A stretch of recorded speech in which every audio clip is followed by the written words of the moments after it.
रहमत ड्रामे की अगली किस्त में आप वही सब देखेंगे जो पिछले कई एपिसोड से देखते आ रहे हैं। कुछ भी नया नहीं है। हर एपिसोड में इन बाप बेटे की एक ही डायलॉग है और कुछ मज़ीद नहीं दिखाया जा रहा। इसे कहते हैं अच्छे खासे ड्रामे का बेड़ा गर्क करना। इधर बारी पागल हुआ जाता है परीशा की मोहब्बत में। ऑफिस में भी इसे हर जगह परीशा ही नज़र आ रही है और इसकी हालत देखकर एक बार फिर से इसका ड्रामेबाज बाप इसके सामने इमोशनल होने का ड्रामा करता है। बेटा तुम मुझे इजाज़त दो, तुम्हारी खातिर, सिर्फ तुम्हारी खातिर मैं परीक्षा के सामने हाथ जोड़कर इसकी मिन्नतें कर लूँगा और इसे यहाँ ले आऊँगा।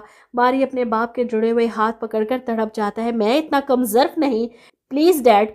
वो अपने बाप से माफ़ी मांगता है अपने इस रवैये की। इनके गले लगता है कि मेरी वजह से आप इतने परेशान हैं, मैं अब दोबारा ऐसी वैसी कोई हरकत नहीं करूँगा। और यही तो शयान साहब चाहते थे कि वो बारी को इस सिचुएशन से निकाल लें ताकि इसके सामने इसकी शादी की बात कर सकें कि अनाया तुम्हारी बीवी बनकर इस घर में आ जाएगी तो वो तुम्हें संभाल लेगी, तुम्हारे सारे दुख समेट लेगी।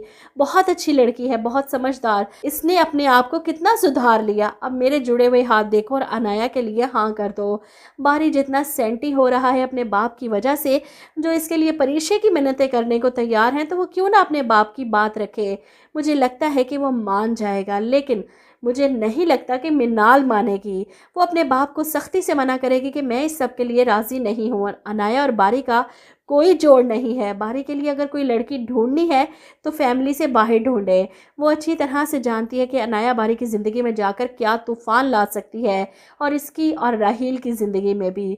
परीक्षा की मोहब्बत को बारी के दिल से निकालना है तो कोई परीक्षा की टक्कर की लड़की से बारी की शादी करवाएं। लेकिन शयान साहब तो फैसला कर चुके हैं, ये सारा खेल तो अनाया के लिए खेला है इन्होंने। वहीं दूसरी तरफ परीक्षा की माँ इसका रिश्ता करने को तैयार बैठी है। लड़के की माँ को परीक्षा पसंद आ चुकी है और वो खड़े पैर रिश्ता तय करके चली जाती हैं। इस पर दादी परेशान कि रिश्ते ऐसे थोड़ी तय होते हैं, हमें सोचने का मौका तो दें, मैं अपने बेटे से बात कर लूँ फिर आपको जवाब दूंगी। इधर परीक्षा नाराज़ होती है अपनी माँ से कि मुझे कुछ टाइम दे, मैं इतनी जल्दी शादी नहीं करना चाहती। वो बारी का गम नहीं भूल पा रही। बहरहाल घर का माहौल काफ़ी ख़राब हो जाता है परीक्षा के इनकार और जुबैदा बेगम के इसरार की वजह से। और ऐसे में आलम साहब जो अपने बेटे की बातों से दुखी हैं, वो अम्मा जान के बुलाने पर यहाँ आते हैं। और जब वो परीक्षा की शादी की बात करती है कि बहुत अच्छा रिश्ता है, तुम लड़के के बारे में पता करवा लो, अगर तुम्हें समझ आता है तो हम इस रिश्ते के लिए हाँ कर देंगे। आलम साहब को शायद अब अपनी बेटियों की कदर होने लगी है। जूबिया को पढ़ते देख, डॉक्टर बनते देख इनके दिल में हसरत जागती है। काश जूबिया की जगह इनका बेटा इतना काबिल होता तो आज वो सर फख्र से उठाकर चलते।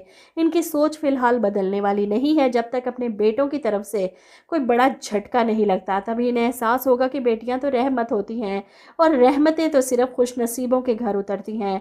इधर अम्मा जान से बात करके और लड़के के बारे में अपने तौर पर जांच पड़ताल करने की तसल्ली देकर आलम साहब घर वापस जाते हैं तो रुमैसा को मरोड़ उठ रहे हैं कि आप वहाँ पर क्यों गए थे, आखिर क्या वजह थी अम्मा जान के बुलाने की। वो एक बार फिर से टोह लेना चाहती हैं, लेकिन इस बार आलम साहब का दिमाग सेट हो चुका है। वो रुमैसा को इस बारे में कुछ नहीं बताते। क्या हो गया है तुम्हें, ये पुलिस वालों की तरह क्यों इन्वेस्टिगेट कर रही हो। जिस पर रुमैसा कहती है अगर आप मुझे बताकर वहाँ चले जाते तो मैं रोकती तो नहीं। आपको आपने बताया नहीं, क्यों बुलाया था अम्मा जान ने। आलम साहब को इस पर गुस्सा आ जाता है, या तो सचमुच तुम्हारा दिमाग ख़राब हो चुका है या मुझे ही लग रहा है। इससे अच्छा था कि मैं वापस ही ना आता इस घर में। इन्हें रुबैसा बेगम की बातें और अंदाज बुरे लगते हैं क्योंकि बेटों की माँ होने की वजह से अब तक आलम साहब इन्हें काफ़ी ढील दे चुके हैं, लेकिन अब शायद इनका अपना दिमाग काम करने लगा है।